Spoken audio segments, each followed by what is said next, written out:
Hello Shafi గారు. Hello Nagaraju గారు. ADHD దీని ఎఫెక్ట్ అసలు ఏ విధంగా ఉంటుంది, దీన్ని ఎలా ఐడెంటిఫై చేయాలి, వాళ్ళ బిహేవియర్ అసలు ఎలా ఉంటుంది సార్? అసలు నాగరాజు గారు, ఏడిహెచ్డి అని కామన్గా వినబడే పదం ఇది కదా, చాలామందికి తెలుసు ఏడిహెచ్డి అనేది ఒక డిజార్డర్ అని చెప్పేసి. అయితే యాక్చువల్గా ఇదేంటో క్లారిటీ ఉండాలి. చాలామందికి ఉన్నటువంటి అపోహ ఏంటంటే ఏడిహెచ్డి అనేది కేవలం చిన్నపిల్లల్లో ఉండేటువంటి ఒక డిజార్డర్ మాత్రమే అన్న ఆలోచనలు ఉండిపోతున్నారు. కానీ మారుతున్నటువంటి టెక్నాలజీ, మారుతున్న లైఫ్ స్టైల్ని బట్టి చిన్నపిల్లల్లో ఉన్న డిజార్డర్ చిన్నపిల్లల నుంచి పెద్దవాళ్ళకు కూడా అలా తగ్గకుండా అలాగే కంటిన్యూ అవుతుంది. అంటే ఒక 10 మందిలో ఒకటికి డిజార్డర్ ఉందా అంటే లేదని చెప్పలేం, ఖచ్చితంగా ఉందని అనిపిస్తుంది మనకి కరెక్ట్గా స్టడీ చేస్తే. ఏడిహెచ్డి ఏంటంటే attention deficit hyper activity disorder. ఇది ఇక్కడ ఈ పదంలోనే అర్థమైపోతుంది ఏంటంటే ఇది అటెన్షన్ అనేది డిఫిసిట్గా ఉంటుంది, అటెన్షన్ ఉండదు, ఇన్అటెన్షన్ ఉంటుంది, హైపర్ యాక్టివిటీగా ఉంటారు వీళ్ళు. అది ఒక డిజార్డర్. అది అయితే దీన్ని క్లారిటీగా అర్థం చేసుకుంటే ఇప్పుడు యాక్చువల్గా నేను ఇప్పుడు చెప్తుంది నాగరాజు గారు, ప్రతి ఒక్క వ్యక్తి కూడా చూడాలి, ప్రతి పేరెంట్ చూడాలి. ఎందుకంటే అవసరం, వాళ్ళ పిల్లలు ఈ డిజార్డర్ ఉందా లేదా తెలుసుకోవాల్సిన అవసరం ఉంది.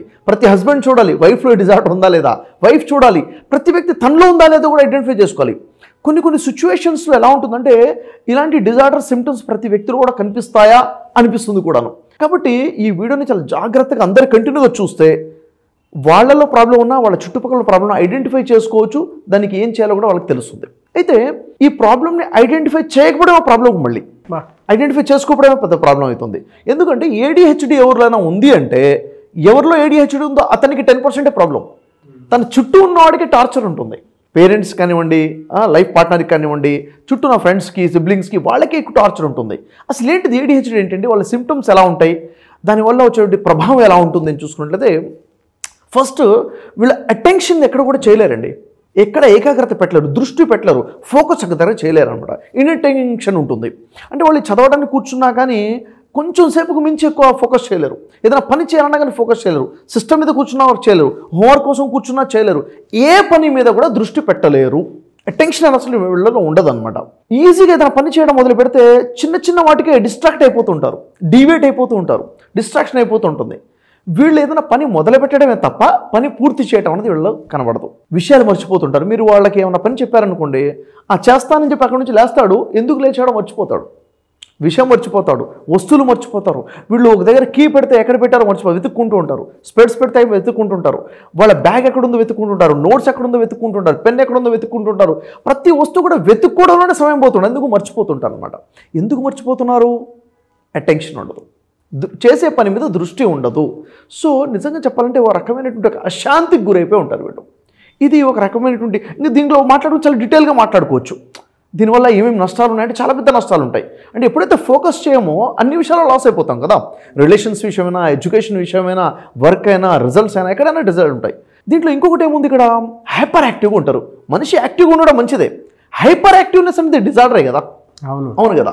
అంటే ఎంత ఓవర్ యాక్టివ్గా ఉంటారంటే వీళ్ళు ఎక్కడ కూడా ప్రశాంతంగా కూర్చోలేరు, ప్రశాంతంగా ఉండలేరు అనమాట. ఎప్పుడు ఎక్కడో దగ్గర నడుస్తుంటారు, చేస్తుంటారు, కదులుతుంటారు, ఓవర్గా మాట్లాడుతూ ఉంటారు, అనవసరంగా మాట్లాడుతుంటారు. అంటే ఎలా ఉంటుందంటే ఇక్కడ అతను మాట్లాడాల్సిన అవసరం ఉండదు, కానీ మాట్లాడ మొదలుపెట్టేస్తుంటాడు. అవునా, అర్థం లేకుండా మాట్లాడేస్తుంటారు. ఓవర్ యాక్టివ్నెస్ ఉంటుంది. ఒక దగ్గర కూర్చున్నా కానీ కాళ్ళు చేతులు కదులుతూ ఉంటాయి, ఇలాగే హ్యాండ్ మూమెంట్స్, ఇదే హ్యాండ్ మూమెంట్ ఉంటుంది, లెగ్ మూమెంట్ ఉంటుంది, ఏదో ఒకటి చేస్తుంటాడు. ఏంటంటే అసలు ఒక ప్రశాంతతే ఉండదు. ఒక మాటలో చెప్పాలంటే ఒక మోటార్ ఫిట్ చేసేస్తే ఒక మనిషికి స్పీడ్లో పెట్టేస్తే ఎలా తిరుగుతూ ఉంటుందో ఆ విధంగా ఎప్పుడు మనిషి యాక్టివ్గా ఉంటాడు. పిల్లల్ని చూస్తే వాడు ఈ బెంచ్ నుంచి ఆ బెంచ్ మీదకి, ఈ సోఫా నుంచి కిందికి దూకుతూ ఉంటాడు. అది చూస్తుంటే పెద్దవాళ్ళకి గుండె అయిపోతూ ఉంటుంది, వాడు ఎక్కడ పడిపోతాడో అన్న భయం. పరిగెడతా ఉంటాడు, దీన్ని చూసి గుద్దేస్తూ ఉంటాడు. ఏం చేస్తున్నా అంటే అబ్బా ఏం పగిలిపోతుందో, టీవీ పగులుతుందా, రిమోట్ పగులుతుందా, వాడి తల పగిలిపోతుందా, కాళ్ళు ఇరిగిపోతా అన్న భయంతో చూసేవాడు ఉండడమే తప్ప వాడు ఎక్కడ కూడా యాక్టివ్. ఇది చిన్నపిల్లలను ఉంటుంది అనుకున్నాం, కానీ పెద్దవాళ్ళను కూడా చూసినా కానీ వాడు ఎప్పుడు కూడా ఏదో చేస్తూనే ఉంటాడు, ఖాళీగా ఉండేవాడు. అంటే ఈ ఓవర్ యాక్టివ్నెస్ అన్నది ఇది ఒక డిజార్డర్గా మనిషికి చాలా నష్టాలు ఉంటాయి. దీనివల్ల ఎక్కువగా మాట్లాడటం, ఇవన్నీ కూడాను ఈ ఓవర్ యాక్టివ్నెస్. ఈ రెండోది కాకుండా ఇంపల్సిటివిటీ కనిపిస్తుంది నాగరాజు గారు ఇక్కడ. అంటే ఏంటిది, సడన్గా డిసిషన్స్ చేసుకుంటారు, సడన్గా యాక్షన్ తీసుకుంటుంటారు. ఫర్ ఎగ్జాంపుల్ చూడండి, ఒక బాబు కూర్చొని ఫోన్ చూస్తున్నాడు, చాలాసేపటి నుంచి ఫోన్ చూసావు కదా, ఇంకా చాలే అని ఫోన్ తీసేసుకుంటే వెంటనే అక్కడ పడిపోతాడు, ఏడవడం మొదలు పెడతాడు. ఫిట్స్ వస్తే ఎట్ట కొట్టుకుంటూ అట్లా కొట్టుకుంటూ ఏడుస్తూ ఉంటాడు. ఇంకా తల బాధేసుకుంటూ ఉంటాడు. తల బాదుకుంటే ఏమవుతుంది, ఫిట్స్ చూడు కొట్టుకుంటే ఏమవుతుంది, సడన్గా కింద పడిపోతే తల దేనిగా గుద్దుకుంటుందా అన్న ఆలోచన ఉండదు. ఇంకా ఫోన్ తీసుకున్నాడు వద్దులే అని చెప్పి మళ్ళీ ఫోన్ చేతిలో పెట్టడమే తప్ప వేరే గత్యంతరం ఉండదు, వేరే దారి ఉండదు. అలా బిహేవ్ చేస్తారు. అంటే ఇది చిన్నపిల్లలు ఉంటుందా? కాదు, పెద్దవాళ్ళలో కూడా ఉంటుంది. మీకు ఒక ఇన్సిడెంట్ చెప్తాను. సిటీలో నేను కార్ సెల్ఫ్ డ్రైవ్ చేసుకుంటూ వెళ్తున్నాను నాగరాజు గారు. నేను కార్ ప్రశాంతంగా డ్రైవ్ చేస్తున్నాను. పక్క నుంచి 2 వీలర్ జిప్పున వచ్చింది, తుఫాన్లో వచ్చింది. 2 వీలర్ తుఫాన్లో వచ్చేసరికి నేనే ఉలిక్కి పడ్డాను. ఏంటి ఇది ఇలా వచ్చిందని చెప్పేసి. ఆ 2 వీలర్ నేను చూస్తూ ఉండగానే 3 హిట్స్ మిస్ అయింది. అంటే ముగ్గురిని యాక్సిడెంట్ చేయాలి, ముందు నుండి వెహికల్ని 2 వీలర్ని, ఇంకా అయిపోయింది, పడిపోయాడు అని అనిపించింది. కానీ 3 కూడా సేవ్ చేసుకుంటూ ముందుకెళ్ళాడు. ఓకే, బాగానే ఉంది. అక్కడ నుంచి 1 కిలోమీటర్ ట్రావెల్ చేశాను నేను. 1 కిలోమీటర్ సిటీలో ట్రావెల్ చేయాలంటే హార్డ్లీ ఒక 3 మినిట్స్ 4 మినిట్స్ పడుతుంది ట్రాఫిక్లో. ఆ 1 కిలోమీటర్ ట్రావెల్ చేసిన తర్వాత అక్కడ నేను చూస్తున్న సీన్ ఏంటంటే వాడు పడిపోయి ఉన్నాడు. వెళ్ళి అక్కడ ఉన్నటువంటి టిప్పర్కి హిట్ చేసుకున్నాడు, ముఖం పగిలిపోయింది, పడిపోయాడు. చాలామంది గ్యాదర్ అయ్యారు. నేను కూడా వెహికల్ పక్కకి తీసి చూస్తే తల చిత్తు అయిపోయి ఉంది, మొత్తం బ్లీడ్ అయిపోతుంది. యాక్చువల్గా ఏమైంది అక్కడ? ఓవర్ యాక్టివ్నెస్, అంటే ఏమవుతుందో తెలియనటువంటి తనంలో తీసుకున్న డిసిషన్స్ అనమాట. అంటే వాళ్ళు మాట్లాడే విధానంగా అలాగే ఉంటుంది, పనులు చేసే విధానం అలాగే ఉంటుంది, డిసిషన్స్ కూడా అలాగే ఉంటాయి. ఇంపల్సివిటీ అని ఉంటుంది. ఇది ఇంకా మీకు అర్థం అవడానికి ఒక ఎగ్జాంపుల్ చెప్తాను. ఫర్ ఎగ్జాంపుల్ క్విజ్ ఉందనుకోండి, స్కూల్లోనే క్విజ్ పెడుతుంటారు పిల్లలకి. టీమ్ ABCD పెట్టేసి ఫస్ట్ క్వశ్చన్ సెకండ్ ఉంటుంది. ఇప్పుడు క్వశ్చన్ టీమ్ ఏ అని అడుగుతున్నాం, క్విజ్ మాస్టర్ అడుగుతున్నాడు ఈ క్వశ్చన్. టీమ్ Dలో ఉన్నవాడు క్వశ్చన్ అడిగిన ఆన్సర్ చేస్తాడు. నీ వంతు కాదు కదరా, నువ్వు మాట్లాడాల్సి కాదు, క్వశ్చన్ వెళ్ళదు కదా. ఆ స్పృహ ఉండదు. నా వంతు వచ్చేంతకు నేను నిలబడాలి, నా టర్న్ వచ్చేంత ఇప్పుడే నేను మాట్లాడాలి అన్న స్పృహ కూడా ఉండదు. అసలు ఆలోచన ఏమాత్రం లేకుండా కూడా స్పందించేటువంటి ఈ ఇంపల్సివిటీ ఉంటుంది అనమాట. ఇంపల్సివిటీ, ఈ లక్షణాలన్నీ కూడాను. వీళ్ళ ఆలోచనలు ఎలా ఉంటాయంటే నాగరాజు గారు, మీరు చూడండి, సీతకొక చిలుక ఉంటుంది. మీరు కొంచెంసేపు ప్రశాంతంగా దాన్ని గమనించండి. ఎక్కడ ఉండదు, ఇక్కడ ఎగురుతుంది, అక్కడ కూర్చుంటుంది, అక్కడ ఎగురుతుంది, ఇక్కడ కూర్చుంది, ఇక్కడ ఎగురుతుంది, అక్కడ కూర్చుంటుంది, తిరిగి ఎక్కడి నుంచి వరల్డ్లోకి వెళ్ళిపోతుంది, నచ్చిన వాళ్ళకి అలా వెళ్ళిపోతూ ఉంటుంది. నేను ఎందుకు ఇలా చెప్తున్నానంటే ఈ డిజార్డర్ ఉన్న వ్యక్తి ఆలోచనలు కూడా ఒక దగ్గర ఉండవు. అటెన్షన్ ఒక దగ్గర ఉండదు. దృష్టి ఇక్కడ నుంచి అక్కడికి, అక్కడ నుంచి అక్కడికి, అక్కడ నుంచి అక్కడికి ఇలా వెళ్ళిపోతుంటుంది. అర్థం కాదు, అసలు ఎటు వెళ్ళాడో అర్థం కాదు. తను చేస్తున్న పని ఒకటి, తను ఆలోచించేది ఇంకేదో ఉంటుంది. ఉదాహరణకి భోజనం చేస్తున్నాడు. ఈ డిజార్డర్ ఉన్న వ్యక్తి ముందు పెరుగు పెడితే అతను పెరుగు చూడడు. పెరుగు చూడగానే పురుగులు గుర్తొస్తాయి. పురుగులు చూడగానే ఇంకేదో గుర్తొస్తుంది, ఇంకెక్కడికి వెళ్ళిపోతాడు. కళ్ళ ముందు పెరుగు ఉంటుంది, ఇంకా తినలేడు. అంటే ఇది ఓవర్గా మనిషి యొక్క ఆలోచనలు ర్యాపిడ్ స్పీడ్లో వెళ్ళిపోతుంటాయి అనమాట. అది పాజిటివిటీలో అయినా కానీ నెగిటివిటీలో అయినా కానీ ఆలోచనలు స్పీడ్గా వెళ్ళిపోతుంటాయి. ఇక్కడ ఏమైపోతుంది, ఫోకస్ మిస్ అవుతుంది. ఫోకస్ మిస్ అయినప్పుడు అక్కడ రిజల్ట్స్ అనేవి రావు. అందుకే పని మొదలు పెట్టడమే తప్ప పని కంప్లీట్ చేయడం అనేది జరగదు. వీళ్ళు ప్రశాంతంగా ఒక దగ్గర కూర్చోవడం కూడా కూర్చోలేని పరిస్థితి అనమాట. అయితే ఈ డిజార్డర్ 2 రకాలు ఉంటుంది నాగరాజు గారు. ఒకటి ఇంట్రావర్ట్ పర్సనాలిటీకి ఉన్నటువంటి డిజార్డర్, రెండోది ఎక్స్ట్రావర్ట్ పర్సనాలిటీకి ఉన్నటువంటి డిజార్డర్. ఇది అయితే ఈ 2 డిజార్డర్స్ ఉన్నవాళ్ళు సపరేట్గా ఉంటారు. ఉదాహరణకి ఇంట్రావర్ట్ ఉన్నవాడు ఎలా ఉంటాడు, ఎక్స్ట్రావర్ట్ ఉన్నవాడు ఎలా ఉంటాడు అంటే, ఇంట్రావర్ట్ ఉన్న వ్యక్తి ఎప్పుడు కూడాను స్లోగా ఉంటాడు, తనలో తనే ఆలోచించుకుంటూ ఉంటాడు, సైలెంట్గా ఉంటాడు, ఫోకస్ దేని మీద చేయలేడు. అంటే ఫోకస్ ఉండదు, అటెన్షన్ ఉండదు. ఎక్స్ట్రావర్ట్గా ఉన్నవాడు ఓవర్ యాక్టివ్గా ఉంటాడు, ఓవర్ ఎనర్జెటిక్గా ఉంటాడు, చేస్తున్న పని మీద అతనికి అటెన్షన్ ఉండదు. అంటే ఓవరాల్గా చూసుకుంటే ఇద్దరికి అటెన్షన్ లేదు, ఇద్దరికి కూడా దృష్టి లేదు, ఏకాగ్రత లేదు. అక్కడ పరధ్యానంలోనే ఉంటారు. ఇతను సైలెంట్గా ఉంటాడు, ఇతను ఓవర్ యాక్టివ్గా ఉంటాడు. ఇప్పుడు ఈ ఇంట్రావర్ట్ ఎవడవుతున్నాడో, ఇంట్రావర్ట్ అనే వ్యక్తి ఐసోలేట్గా ఉండడాన్ని ఇష్టపడతాడు. ఎవరిని కలవడు, ఎవరితో మాట్లాడటం ఇష్టపడ్డు, తెలిసిన వ్యక్తులు వస్తున్నా కానీ పలకరించడం ఇష్టం ఉండదు. కొత్త వ్యక్తులు పరిచయం చేసుకోవాలంటే ఒక రకమైన భయము, ఒక రకమైన టెన్షన్గా ఫీల్ అవుతాడు ఇంట్రావర్ట్గా ఉన్నవాడు. కాబట్టి హ్యూమన్ రిలేషన్స్ ఉండవు. ఎక్స్ట్రావర్ట్గా ఉన్నవాడు అన్నెసరీగానే వెళ్ళి కలుస్తూ ఉంటాడు 10 మందిని. అంటే ప్రతి వాళ్ళు వెళ్ళటం, ఇన్వాల్వ్ అవ్వడం, చేయటం ఈ విధంగా ఉంటుంది. ఓవరాల్గా వీళ్ళిద్దరిది 2 రకాల పర్సనాలిటీస్. వీళ్ళిద్దరిలో ఉండేది కూడా ఏంటంటే ఇంపల్సిటివిటీ ఉంటుంది. అంటే సడన్గా డిసిషన్ తీసేసుకోవడము, సడన్గా పనులు చేయడము, పనులు ఫోకస్ చేయకపోవడము, వస్తువులు మర్చిపోవడము, పనులు మర్చిపోవడము, రిజల్ట్ రాకపోవడము, ఇవన్నీ కూడా. దీనివల్ల ఏమవుతుంది, ఎప్పుడైతే పనులు అవ్వవో, రిజల్ట్స్ ఎప్పుడైతే రావో వాళ్ళకి కాన్ఫిడెన్స్ దెబ్బతింటుంది. వాళ్ళు చేసే పని మీద కాన్ఫిడెన్స్ దెబ్బతింటుంది, రిలేషన్స్ దెబ్బతింటాయి, కోపం వస్తుంది, ఇరిటేషన్ పెరిగిపోతుంది. అంటే తన చుట్టూ ఉన్న వాళ్ళకు కూడా కమిట్మెంట్ మిస్ అవుతూ ఉంటాయి కదా.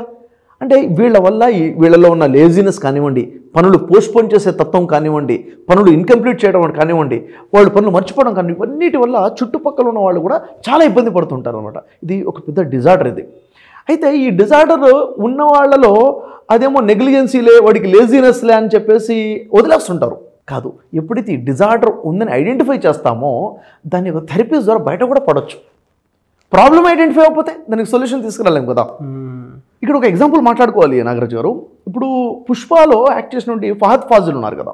అవును. ఫహద్ ఫాజిల్ తను ఓపెన్గా అనౌన్స్ చేశాడు. తను ఏమని, నాకు ADHD ఉంది, ప్రాబ్లం ఉంది, అంటే నేను హైపర్ యాక్టివ్గా ఉంటాను, అటెన్షన్ నాకు ఉండదు, ఈ డిజార్డర్ నాలో ఉందని చెప్పేసి తను ఒప్పుకొని ప్రకటించాడు. ఒకసారి ఆలోచించాలి, అంత పెద్ద స్థాయిలో ఉంటే ఒక స్టార్, అంటే ప్రొఫెషనల్గా కెరీర్ పరంగా సక్సెస్ అయినటువంటి ఒక వ్యక్తి తనలో డిజార్డర్ ఉందని ఒప్పుకోవడం చాలా గొప్ప విషయం. ఐడెంటిఫై చేయడము, దాన్ని ఒప్పుకోవడం కూడాను. ఏమవుతుంది చూడండి, కొంతమంది వ్యక్తులు ప్రొఫెషనల్గా టాప్ లెవెల్ సక్సెస్గా సెలబ్రిటీస్గా మారిన తర్వాత వీళ్ళ ఫోకస్ ఫ్యామిలీ లైఫ్ మీద, పర్సనల్ లైఫ్ మీద తగ్గొచ్చు. అవునా లేదా? లేకపోతే రెండింటిని ఎలా బ్యాలెన్స్ చేయాలి అర్థం కాదు వీళ్ళకి. ప్రొఫెషనల్ లైఫ్ని ఎలా బ్యాలెన్స్ చేయాలి, ఫ్యామిలీ లైఫ్ని ఎలా బ్యాలెన్స్ చేయాలి, టైం ఎట్లా మేనేజ్ చేయాలి, వర్క్ ప్రయారిటీ ఎలా ఇవ్వాలో, డిసిషన్ మేకింగ్ ఉండదు. దీనివల్ల కూడా ఈ ఉన్నటువంటి డిజార్డర్ పెరిగే అవకాశం ఉంటుంది. అందుకే ఫహద్ ఫాజిల్ ఎప్పుడైతే స్టేట్మెంట్ ఇచ్చాడో తర్వాత తన వైఫ్ కూడా ఇచ్చిన స్టేట్మెంట్ ఏంటంటే, ఫహద్ ఫాజిల్ ఈ డిజార్డర్ తను ఐడెంటిఫై చేయడము, దానికి నేను చేసింది ఏంటంటే పేషెన్సీగా తనతో లైఫ్ లీడ్ చేయడం ఉంటుంది. పేషెన్సీ అంటే చిన్న పదమే, కానీ ఎంత పెద్ద పదం చెప్పండి అది. ఓపికగా నేను జీవితాన్ని లీడ్ చేస్తున్నానంటే తను చేస్తాన పని చేయడు, పని మధ్యలో వదిలేస్తుంటాడు, తొందరగా ఇరిటేషన్ వస్తుంటుంది, తొందరగా కోపం వచ్చేస్తుంటుంది, హైపర్ యాక్టివ్గా ఉంటాడు, సడన్గా డిసిషన్ తీసేసుకుంటాడు. అవునా లేదా? చాలామంది లైఫ్లో కూడా అంటుంటారు, ఆయన కొన్ని పనులు చేస్తాడు సడన్గా, తర్వాత ఏమవుతుందో ఒకటి ఆలోచించకుండా డిసిషన్ తీసేసుకుంటాడు, తర్వాత లాస్ అయిపోతూ ఉంటుంది, తొందరగా నమ్మేస్తుంటాడు. నమ్మడం విషయంలో అయినా కానీ కొన్ని ప్రొఫెషనల్ విషయాల్లో సడన్ డిసిషన్ తీసుకోవడం, ఇది ఇంపల్సిటివిటీ ఉంటుంది. దీనివల్ల లాస్ అవుతూ ఉంటారు. అంటే ఫహద్ ఫాజిలే కాదు, కొన్ని మూవీస్ మనం చూస్తే ఫర్ ఎగ్జాంపుల్, అంటే పబ్లిక్ ఇంకా ఈజీగా అర్థమని చెప్తాను. DJ టిల్లు మూవీ ఉంది. DJ టిల్లు మూవీ ఒకసారి చూస్తే అక్కడ ఉన్నటువంటి క్యారెక్టర్, హీరో క్యారెక్టర్ యొక్క చూస్తే అక్కడ హైపర్ యాక్టివ్నెస్ ఉంటుంది. అవునా లేదా? హైపర్ యాక్టివిటీ ఉంటుంది, ఇంపల్సిటివిటీ ఉంటుంది, సడన్గా డిసిషన్ తీసుకోవడము, తన ఆలోచనలు కూడా ఒక దగ్గర ఉండవు, వెంటనే మారిపోతుంటుంది, ఒకదాని మీద ఫోకస్ ఉండదు, ఫోకస్ ఉండదు. అది చూసుకుంటే అదో క్యారెక్టర్లే అనుకుంటాం. కాదు అది నిజంగా చెప్పాలంటే అదొక రకమైన డిజార్డర్, అదొక రకమైన డిజార్డర్. ఇది ఆలోచిస్తే మన లైఫ్లో కూడా ఈ డిజార్డర్ ఉందా, ఏ పర్సంటేజ్లో ఉంది సెకండరీ. 90% డిజార్డర్ ఉందా, 5% డిజార్డర్ ఉందా? నేను పనుల్ని పోస్ట్పోన్ చేస్తున్నాను, పనుల్ని మొదలు పెడుతున్నాను, వదిలేస్తున్నాను. చాలామంది చూడండి, పని మొదలు పెడతాడు, వదిలేస్తాడు, జిమ్కి వెళ్ళాలనుకుంటాడు, వదిలేస్తాడు, ఏదో పని మొదలు పెడతాడు, వదిలేస్తాడు, ఏదో డిసిప్లిన్ అంటాడు, వదిలేస్తాడు. ఇది ఎందుకుంది అంటే ఇంపల్సిటివిటీ. అది సడన్గా డిసిషన్ తీసుకున్నాడు, ఇది కంటిన్యూ చేయాలన్న ఆలోచన కూడా చేయకుండా స్టార్ట్ చేశాడు. అవునా లేదా? అంటే స్టార్ట్ చేయడంలో హైపర్ యాక్టివిటీ ఉంది, తర్వాత దాన్ని సడన్గా అటెన్షన్ డివేట్ అయిపోయాడు, ఈజీగా డివేట్ అయిపోతుంటారు అనమాట. అంటే వీళ్ళకి క్లియర్ కట్గా విజన్ ఉండదు, క్లియర్ కట్గా గోల్ ఉండదు, పెట్టుకోలేరు అనమాట. పెట్టుకున్నా కానీ డివేట్ అయిపోతుంటారు.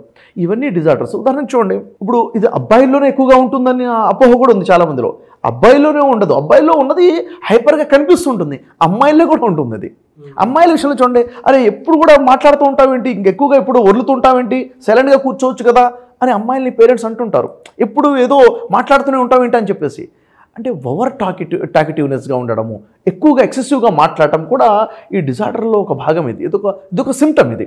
అవునా లేదా? కొంతమంది చూడండి, స్కూల్స్లో చూసుకుంటే ప్రశాంతంగా కూర్చోరు, లేచి క్యాంపస్ మొత్తం తిరిగి వస్తూ ఉంటారు, నలుగురిని కలుస్తుంటారు, పక్క క్లాస్ రూమ్కి వెళ్ళిపోతుంటారు, ఎక్కడ చూసినా నువ్వే కనిపిస్తావు అన్నట్టుగా అంటుంటారు.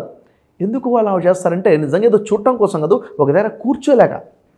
ప్రశాంతంగా కూర్చోవడం వాళ్ళకి ప్రశాంతత ఉండదన్నమాట, ఏదో కట్టేసిన ఫీలింగ్ ఉంటుంది, వెళ్ళి తిరుగుతుంటారు. ఇలాంటి డిజార్డర్స్ ఉన్నప్పుడు ఖచ్చితంగా పేరెంట్స్ గమనించాలి, మనతో పాటు ఉన్న వాళ్ళు డిజార్డర్ ఉంటే గమనించాలి. కొన్ని థెరపీస్ ద్వారా దీంట్లోంచి బయటపడవచ్చు నాగరాజు గారు. అది బయటపడిపోతే ఏమవుతుందో తెలుసా? ఇప్పుడు ఉదాహరణ నేనున్నాను, ఏదైనా పని మొదలు పెట్టేసి డివేట్ అయిపోతున్నట్టే నా క్లాసే కదా, నా ప్రొఫెషనల్గా లాసే, ఒక స్టూడెంట్కి ఎడ్యుకేషన్గా లాస్ అయిపోతున్నట్టే. అవునా లేదా? ఒకటి పని చేస్తానని చెప్పడం మధ్యలో మర్చిపోతున్నానంటే నా పనులు, నా రిలేషన్స్ దెబ్బతింటాయి, అవును, డిసిప్లిన్ మిస్ అవుతూ ఉంటుంది కదా.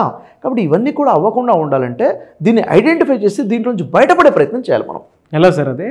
సరే, ఎలా చూడండి, ఫర్ ఎగ్జాంపుల్ చూడండి, ఒక పని మనం మర్చిపోతున్నాము. ఎందుకు మర్చిపోతున్నాము? ఇప్పుడు నా టీంలో ఒక మెంబర్ వచ్చాడు, అంటే ప్రాక్టికల్గా నా టీంలో జరిగిన ఒక ఇన్సిడెంట్ చెప్తాను. మా ఆఫీస్లో వచ్చినట్టు ఒక ఎంప్లాయ్ ఏంటంటే, తను టీనేజ్లో మా దగ్గర రావడం జరిగింది, 19 years ఏజ్లో. తనకి ఏదైనా వర్క్ చెప్తే ఖచ్చితంగా మర్చిపోతాడు, ఇది గ్యారంటీ. చేయడు. ఎందుకు చేయడంటే కావాలని చేయడం కాదు, తను మర్చిపోతాడు. నేను చేస్తాను, ఈరోజు ఈ వర్క్ చేస్తాను అంటాడు. కొంతసేపు చూస్తే ఏదో చేస్తుంటాడు, ఈ పని తనకి ఇచ్చిన విషయం కూడా మర్చిపోతాడు. ఈ విధంగా ఉండేది. అంటే వస్తువులు మర్చిపోవడము, పనులు మర్చిపోవడము ఒక డిజార్డర్ స్ట్రాంగ్గా ఉంది. అప్పుడు ఎప్పుడైతే మేము ఐడెంటిఫై చేసామో ఈ వ్యక్తులు ఈ డిజార్డర్ ఉందని తనకు చెప్పడం మొదలుపెట్టాం, ఈ పని ఈ టైం వరకు కంప్లీట్ చేసి నువ్వు అప్డేట్ ఇవ్వాలి. అంటే పని చెప్పడంలో క్లారిటీ ఉంది. ఈ పని చేయి కాదు, ఈ పని ఈ టైం వరకు కంప్లీట్ చేసి నువ్వు దీనికి అప్డేట్ ఇవ్వాలి. అప్డేట్ ఇవ్వాలనేసరికి ఇంకొంచెం సీరియస్నెస్ పెరిగింది కదా, ఇలా ప్రాక్టీస్ చేయించడం మొదలుపెట్టాం. ఇంకొకటి అంటే వాళ్ళల్లో అకౌంటబిలిటీ పెంచాలి, రిమైండర్ పెంచడం వల్ల ఏంటంటే మర్చిపోవడం అనేది తగ్గుతుంది. ఇంకొకటి హైపర్ యాక్టివ్గా ఎవరైతే ఉంటారో, హైపర్ యాక్టివ్నెస్ ఎక్కడ ఉంటాడు? హైపర్ యాక్టివ్గా ఉన్న వ్యక్తికి సరైన స్పోర్ట్స్, సరైన గేమ్ మనం చెప్తే అంటే పాజిటివిటీలో హైపర్ యాక్టివ్నెస్ ఉంటుంది. అది లేకపోతే ఎక్కడో పడితే అక్కడ హైపర్ యాక్టివ్ ఉంటే లాస్ అయిపోతాడు కదా. తను ఏం మాట్లాడాలో చెప్తే ఏం మాట్లాడకూడదో మాట్లాడకుండా ఉంటాడు. సో ఇవన్నీ కూడాను ఒక కరెక్ట్ థెరపీస్ ఉన్నాయి దీనికి. ఫస్ట్ తనకి ప్రాబ్లం ఉందని ఐడెంటిఫై ఏ విధంగా చేయగలగాలి, ఈ ప్రాబ్లం నీకుంటే ఏ లాసెస్ అవుతాయో తనకు చెప్పగలగాలి, ఈ ప్రాబ్లం ఉండకుండా ఉండాలంటే ఇలాంటి ఎక్సర్సైజ్ స్టార్ట్ చేయి, ఈ విధంగా నువ్వు బిహేవియర్ చేంజ్ చేసుకో అని చెప్పేసి వాళ్ళకి కొన్ని ఎక్సర్సైజ్ చెప్పి ప్రాక్టీస్ చేయించాలి. పిల్లల్లో ఉంటే పేరెంట్స్కి గైడెన్స్ ఉంటుంది, ఎన్విరాన్మెంట్ ఏమేమి చేంజ్ చేయాలి దీని గురించి కూడా ఉంటుంది. యాక్చువల్గా ఈ ప్రాబ్లం ఉంటే సొల్యూషన్ ఏంటంటే ఇంకా డీటెయిల్గా చాలా మాట్లాడుకోవచ్చు. ఫర్దర్గా పార్ట్ 2లో దీన్ని ఇంకా డీటెయిల్గా చేద్దాం నాగరాజు గారు. డెఫినెట్గా సార్, ఎందుకంటే ప్రతి పేరెంట్ దీనికి సంబంధించినటువంటి ఒక థెరపీ కోసం చూసేటువంటి వాళ్ళు ఉన్నారు. మీ దగ్గర పర్సనల్ అపాయింట్మెంట్ కోసం వచ్చే వాళ్ళు కూడా చాలామంది ఉన్నారు. ఎవరైనా పర్సనల్ అపాయింట్మెంట్ కావాలనుకుంటే మీరు పర్సనల్ అపాయింట్మెంట్ కూడా తీసుకోవచ్చు. టైం ఇస్తారు కదా సార్ మీరు వాళ్ళకి? తప్పకుండా సార్, ఆన్లైన్లో కానివ్వండి, ఆఫ్లైన్లో కానివ్వండి, వాళ్ళకి అపాయింట్మెంట్ కావాలనుకుంటే ఖచ్చితంగా వాళ్ళకి టైం ఇద్దాము. సో ఆ విధంగానే సరే మీరు అప్రోచ్ అవ్వచ్చు. బట్ మీ ఒపీనియన్ ఏదైనా ఉన్నా కూడా కింద కామెంట్ బాక్స్లో షేర్ చేయండి. అంటే మీ పిల్లల్లో ఆ బిహేవియర్ కనిపిస్తుందా లేదా అనేటువంటిది మాత్రం 1-2 సార్లు రీచెక్ చేసుకొని కింద కామెంట్ బాక్స్లో పోస్ట్ చేయండి ఎలా ఉంది అనేటువంటిది. సో దాని మీద దాన్ని అవగాహనలోకి తెచ్చుకొని పార్ట్ 2 వీడియో థెరపీ కిందకి నేను షఫీ గారు విత్ సైంటిఫిక్ ప్రూఫ్ చేయటం జరుగుతుంది. ఆ విధంగా కూడా మీరు అప్రోచ్ అవ్వచ్చు. ఎనీవేస్ గ్రేట్ ఇన్ఫర్మేషన్ అండి. Thank you so much. Thank you welcome.